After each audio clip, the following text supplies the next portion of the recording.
This story, it begins in silence. Your silence.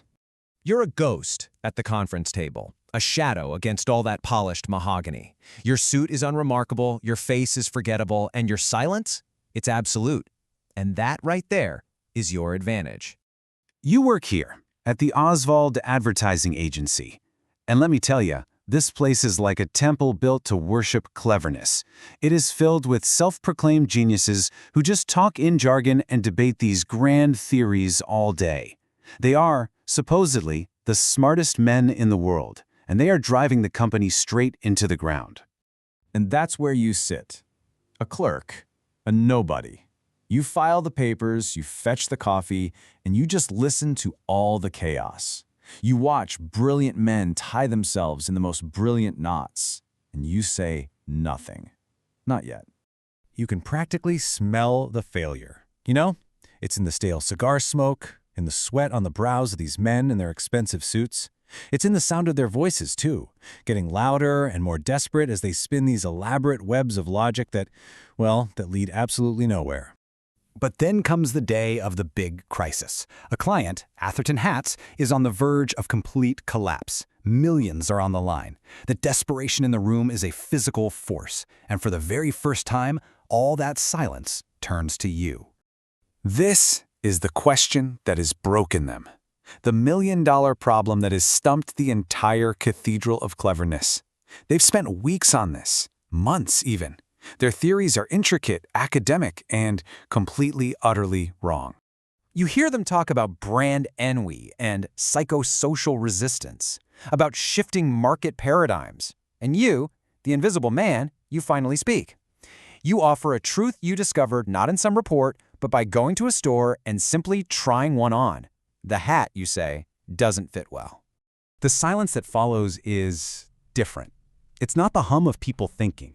It's the deafening void of shock. You've got these powerful men just staring at you, their complex worlds shattered by a simple physical fact. They are deeply, profoundly uncomfortable. So they address the sweatband, a simple fix. And sales don't just recover, they explode.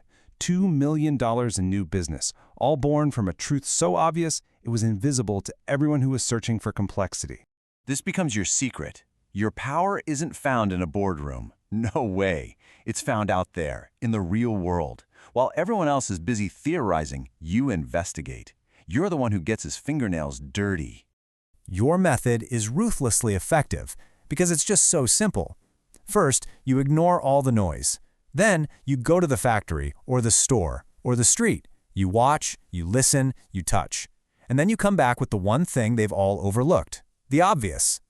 The problems just keep coming, and you keep solving them. A chewing gum company is failing? You taste it and realize the gum is just too sweet. A product isn't selling? You look at the label and see it's confusing. A paper mill has labor strikes? You visit and discover the noise is just unbearable. See, you don't invent solutions, you uncover them. And with every problem you solve, you gain the attention of one man, the only one who really matters, Mr. Oswald, the head of the agency. And he doesn't just see your success, he understands its source. And honestly, it terrifies him.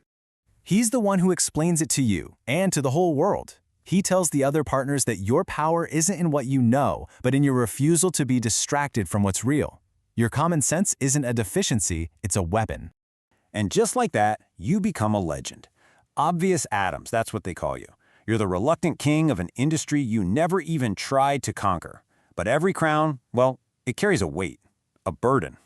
They start lining up outside your door. The titans of industry, the smartest men from those other cathedrals of cleverness, and all of them are failing. They come to you not for advice, but for salvation, for a miracle.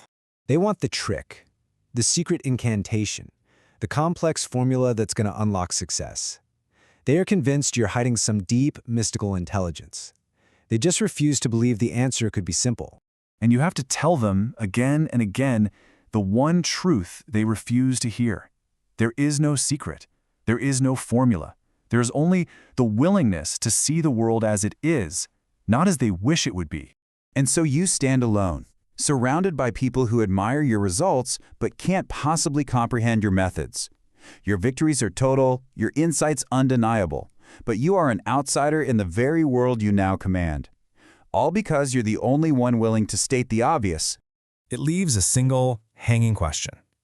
In a world that is so desperate for complexity, for some hidden key to unlock success, what does it say about all of us when the most powerful weapon of all is simply the truth, hiding in plain sight,